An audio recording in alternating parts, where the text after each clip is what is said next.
Hello and welcome to your YouTube channel EE Engineers। आइए आज बात करते हैं ट्रांसफॉर्मर के बारे में। ट्रांसफॉर्मर जैसा कि इसके नाम से पता लग रहा है, ट्रांसफॉर्मर वो डिवाइस है जो अल्टरनेटिंग एनर्जी को एक जगह से दूसरी जगह पर ट्रांसफर करने के काम आता है। अब ट्रांसफॉर्मर में बेसिकली एक इसकी कोर होती है और दो इसकी वाइंडिंग्स होती है, जिसको जो हमारा सोर्स होता है, सोर्स की साइड पे जो वाइंडिंग की जाती है हम उसको प्राइमरी वाइंडिंग काउंट करते हैं, और जो लोड की साइड पे काउंट की लगाई जाती है वो वाइंडिंग हमारी सेकेंडरी वाइंडिंग होती है। ट्रांसफार्मर का हम कहाँ कहाँ पे यूज करते हैं? ट्रांसफार्मर का यूज हम डिस्ट्रीब्यूशन के लिए करते हैं। डोमेस्टिक डिस्ट्रीब्यूशन, जो हमारे घरों में इलेक्ट्रिसिटी आ रही है वो हम ट्रांसफार्मर के थ्रू ही ले रहे हैं। दूसरा, हमारे जितने भी इलेक्ट्रॉनिक्स अप्लायंसेज हैं, जैसे हमारा चार्जर है, most of the electronic appliances have small kind of transformer in it. हमारे जो सब स्टेशंस हैं, जितने भी पावर सब स्टेशन हैं, वहाँ पे हम ट्रांसफार्मर का यूज़ करते हैं। हमारे सारी इंडस्ट्रियल जो भी वर्क होता है वो ट्रांसफार्मर के बेस पे ही होता है। तो ये हमारी ट्रांसफार्मर की एप्लीकेशंस होंगी। अगर आपको कोई पूछता है कि व्हाट इज़ ट्रांसफार्मर, तो आप इसको कैसे डिफाइन करोगे? Transformer is a device which can transfers electrical energy from one circuit to another circuit without change in its frequency. Transformer एक ऐसा डिवाइस है जो एक जगह से दूसरी जगह इलेक्ट्रिकल करंट एनर्जी को ट्रांसफर्स करता है बिना ही फ्रीक्वेंसी में चेंज किए हुए। तो इससे हमें पता लगता है कि इसकी जो फ्रीक्वेंसी रहेगी, frequency does not change, frequency doesn't change, I am sorry, ये आप लिख देते हैं फ्रीक्वेंसी।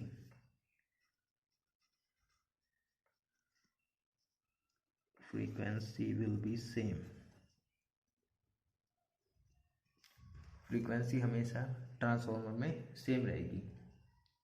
अब ट्रांसफार्मर किस सिद्धांत पे काम करता है? Transformer works on the principle of electromagnetic induction और mutual induction. Transformer electromagnetic induction पे काम करता है या म्यूचुअल इंडक्शन पे काम करता है। जो हमारी प्राइमरी वाइंडिंग और सेकेंडरी वाइंडिंग, ये भी कहीं से भी एक दूसरे से लिंक नहीं होती, ये बिल्कुल एक दूसरे से सेपरेट होती हैं। अब जैसे ही हम प्राइमरी वाइंडिंग में सप्लाई देते हैं, तो ये सप्लाई जो हमारी लैमिनेटेड कोर है, ये आयरन कोर जिसको हम बोलते हैं, इस आयरन कोर के अंदर मैग्नेटिक फ्लक्स जनरेट कर देता है, क्योंकि जो अल्टरनेटिंग करंट होता है वो अल्टरनेटिंग करंट इससे लिंक करता है और इसमें मैग्नेटिक फ्लक्स जनरेट करता है। वो मैग्नेटिक फ्लक्स यहाँ से होता हुआ इस सेकेंडरी वाइंडिंग को लिंक करता है, जिसके कारण इसके अंदर एक ईएमएफ इंड्यूस्ड हो जाता है। वो ईएमएफ जहाँ की जो हमारी जो हम जो सप्लाई दे रहे हैं और हमें यहाँ पे उसकी आउटपुट मिलती है।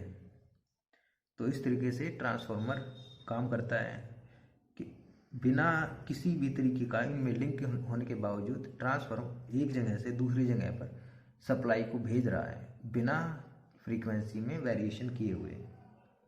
अब हम बात करते हैं ट्रांसफार्मर की कंस्ट्रक्शन के बारे में।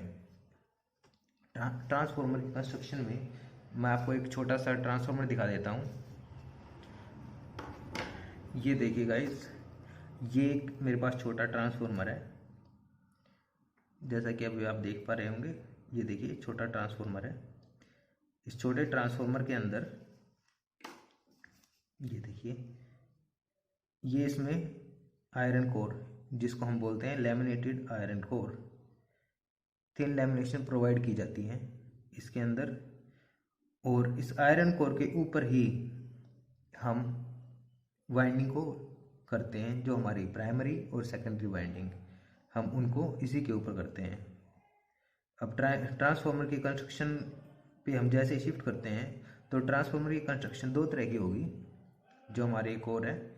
एक होगा हमारा शेल टाइप ट्रांसफार्मर और दूसरा होगा हमारा कोर टाइप ट्रांसफार्मर। जो कोर टाइप ट्रांसफार्मर होगा वो बिल्कुल इस तरह का होगा। अगर हम जनरल वे में ट्रांसफार्मर को डिफाइन करेंगे तो उसमें इसी तरीके का सर्किट होगा। ये हमारी लैमिनेटेड कोर है, जैसे ये लैमिनेटेड कोर है, ये इसकी लैमिनेटेड कोर है ट्रांसफार्मर की। और कोर टाइप ट्रांसफार्मर में यहाँ की बजाय यहाँ पे वाइंडिंग की जाएगी दोनों तरफ, और ये वाइंडिंग एक दूसरे से पूरी तरीके से आइसोलेट होंगी, पूरी तरीके से लैमिनेट की जाएंगी। और जो सेल टाइप ट्रांसफार्मर होगा उसमें, जैसा कि इसमें देख पा रहे होंगे, वाइंडिंग बीचों बीच की गई है। तो सेल टाइप ट्रांसफार्मर में वाइंडिंग बीच में की जाती है, कोर के बीच में, जो हमारा आयरन कोर होता है उसके बीच में एक लिम्ब दिया जाता है इसके अंदर, उसी के ऊपर वाइंडिंग की जाती है। ये हमारा कोर टाइप और सेल टाइप ट्रांसफार्मर होगा।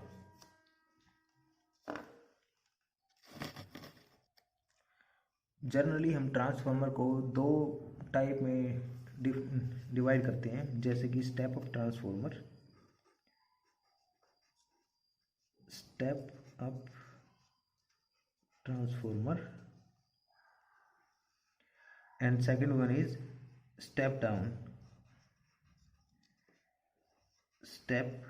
Down transformer. अब देखते हैं स्टेप अप ट्रांसफार्मर हम किसको कह रहे हैं। जब हम प्राइमरी वाइंडिंग में कोई सप्लाई दे रहे हैं और हमारी आउटपुट पे उससे ज़्यादा सप्लाई हमें आउटपुट में मिल रही हो, तो हम इस तरह के ट्रांसफार्मर को हम स्टेप अप ट्रांसफार्मर कहते हैं। जो कि सेकेंडरी में, ये हमारा सेकेंडरी है, जो हमारा ये जो सेकेंडरी N2 है, when N2 is greater than N1, तो हम इसको स्टेप अप ट्रांसफार्मर कहते हैं। और जब हमारा सेकेंडरी में output, secondary output is less than primary output, then it is known as step down transformer. जब हमारा सेकेंडरी में आउटपुट प्राइमरी जो हम सप्लाई दे रहे हैं उससे कम होएगा, तो हम उसको स्टेप डाउन ट्रांसफार्मर कहते हैं। जो हम इस पर वाइंडिंग करते हैं, ये देखिए मैं बता देता हूँ स्टेप अप स्टेप डाउन कैसे होगा।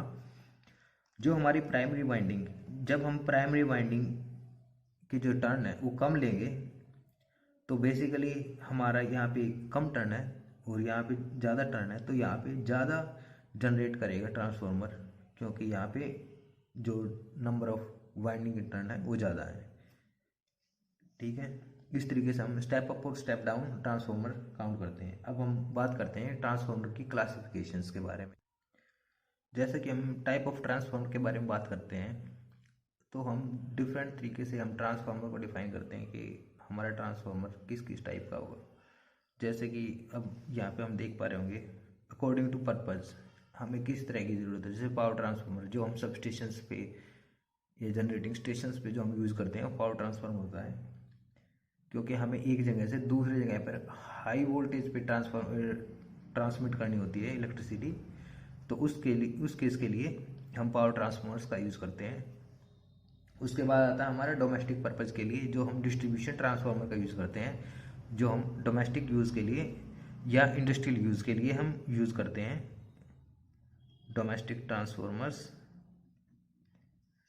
ठीक है, जो 220 वोल्ट हमें जो सप्लाई मिल रही है घरों में, वो डिस्ट्रीब्यूशन ट्रांसफार्मर से हम ले रहे हैं। उसके बाद हमारा आता है इंस्ट्रूमेंटेशन ट्रांसफार्मर। इंस्ट्रूमेंट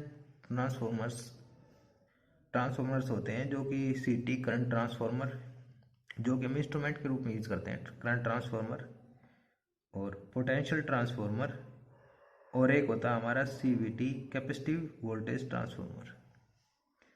ये तीन तरह के ट्रांसफार्मर हम इंस्ट्रूमेंट के लिए यूज़ करते हैं सब स्टेशंस पे।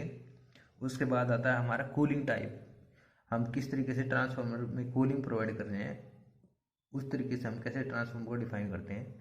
एयर ब्लास्ट ट्रांसफार्मर, जो हम कूलिंग प्रोवाइड कर रहे हैं वो एयर ब्लास्ट के थ्रू, कूलिंग मेथड के हिसाब से हम जो ट्रांसफार्मर को डिफाइन करते हैं, उसमें सबसे पहले आता है एयर ब्लास्ट ट्रांसफार्मर। इसमें हम जो कूलिंग प्रोवाइड कर रहे हैं वो एयर के थ्रू ही प्रोवाइड कर रहे हैं। ठीक है, ये उसके बाद आता है हमारा ऑयल कूल्ड ट्रांसफार्मर। इसमें जो हम कूलिंग प्रोवाइड कर रहे हैं ट्रांसफार्मर की वाइंडिंग्स को, वो ऑयल के थ्रू प्रोवाइड की जाती है। जो हमारा ऑयल भरा जाता है ट्रांसफार्मर के अंदर, वही उसमें कूलिंग प्रोवाइड करता है। उसके बाद आता हमारा ऑयल फील्ड और वाटर कूल्ड ट्रांसफार्मर। इसमें होता है जो हमारा ट्रांसफार्मर ऑयल फील्ड होता है, साथ ही साथ जो वाटर होता है उससे हम कूलिंग प्रोवाइड कराते हैं, ताकि जो हमारा ऑयल है वो ठंडा रहे और हमारी वाइंडिंग में किसी भी तरीके का डैमेज ना आए। अब बात करते हैं हम फ्रीक्वेंसी ट्रांसफार्मर्स की। जो हम डिफरेंट रेडियो, ऑडियो, जो हमारे जितने भी कम्युनिकेशन चैनल्स हैं वहाँ पे जो यूज किए जाते हैं वो ट्रांसफार्मर्स के बारे में, जैसे कि audio transformer, audio frequency transformer. ये basically 20 hertz to 20 kilo hertz तक की फ्रीक्वेंसी के लिए यूज किया जाता है। उसके बाद आता है हमारा रेडियो फ्रीक्वेंसी ट्रांसफार्मर। 20 हर्ट्ज से, जो 20 किलो हर्ट्ज से ऊपर की सप्लाई के लिए हम रेडियो फ्रीक्वेंसी ट्रांसफार्मर्स का यूज करते हैं। तो ये हमारे डिफरेंट टाइप ऑफ ट्रांसफार्मर थे। आज के लिए इतना ही, और आगे वीडियोस के लिए प्लीज़ चैनल पे बने रहिए और देखते रहिए EE इंजीनियर्स। मैं जल्द ही आपको नेक्स्ट वीडियो में मिलता हूँ, तब तक के लिए धन्यवाद। अगर आपको वीडियो पसंद आई हो तो प्लीज़ वीडियो को लाइक कीजिए, चैनल को सब्सक्राइब कीजिए, हाँ, और शेयर कीजिए। अगर आपको कोई भी सजेशन हो तो कमेंट कीजिए। जल्द ही आपको अपनी नेक्स्ट वीडियो में मिलते हैं, तब तक के लिए आपका धन्यवाद। आपका दिन शुभ हो।